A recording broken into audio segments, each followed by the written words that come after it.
নমস্কার, আপনারা দেখছেন বঙ্গবার্তা, সবার কাছে সবার কথা। কলকাতা হাইকোর্টে অভয়া মামলার শুনানিতে আশার আলো দেখছেন বাবা মা। প্রতিষ্ঠানে তাকে পরিকল্পিতভাবেই খুন করা হয়েছে, যার পিছনে রয়েছে দুর্নীতি। পরিবারের এই দাবি সিবিআই এড়িয়ে গেলেও বিচারপতি তা গুরুত্ব দিয়ে শুনেছেন। মনে হচ্ছে কিছুটা আমরা বিচারের দিকে এগোচ্ছি, কারণ সিবিআইকে আমরা বারবার চেষ্টা করেও এটা বোঝাতে পারিনি যে এটা আমার মেয়ের যে প্রতিষ্ঠানিক খুন, এটা যে ধর্ষণের মোটিভ না, এটা যে তাকে খুন করাই তার মোটিভ। যে হসপিটালে যে ওষুধ জাল দুর্নীতি এসব সে জেনে ফেলেছিল এবং সে এত পেশেন্ট মারা যায় তার প্রতিবাদ করেছিল, তাকে তাই খুন করা হয়েছে। এটা আমরা সিবিআইকে বারবার বলা সত্ত্বেও সিবিআই এদিকে আওতায় আনেনি। এবার হয়তো আনবে, সিবিআই হয়তো নড়ে চড়ে বসবে।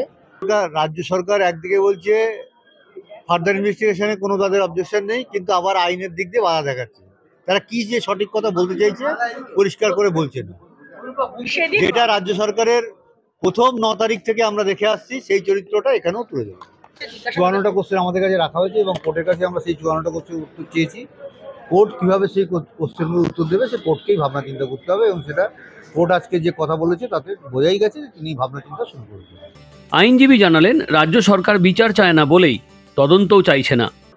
মূলত রাজ্য সরকার চাইছে না যে ইনভেস্টিগেশনটা হোক, আর সেই জন্যেই যখন তারা বলছে ফার্দার ইনভেস্টিগেশন হলে তাদের অসুবিধা নেই, কিন্তু আইনে অসুবিধা আছে, তার দ্বারাই তারা বোঝাতে চাইছে যে ইনভেস্টিগেশন হোক তারা সেটা চায় না, এটা রীতি চাইছে, বিচার চাইছে না। তবে অভয়ার বিচারের দাবি থেকে সরছেন না চিকিৎসকরা। আমরা আজকে কোর্টরুমে দেখলাম সিবিআই যিনি কাউন্সিলর তিনি চাইছিলেন এই ব্যাপারটাকে কত দেরি করা যায়। এটা থেকে বোঝা যায় যে সিবিআই যে এতটা সময় হাতে পেয়েও তাদের যে ইনভেস্টিগেশন যেভাবে করার দরকার ছিল তাদের কোথাও একটা বড়সড় গাফিলতি আছে, যেটা শিয়ালদা কোর্টের বিচারকও লক্ষ্য করেছেন যে সিবিআইয়ের যেভাবে তৎপরতা নিয়ে যেভাবে প্রশ্নগুলির উত্তর খুঁজে পাওয়ার দরকার ছিল তারা করেনি।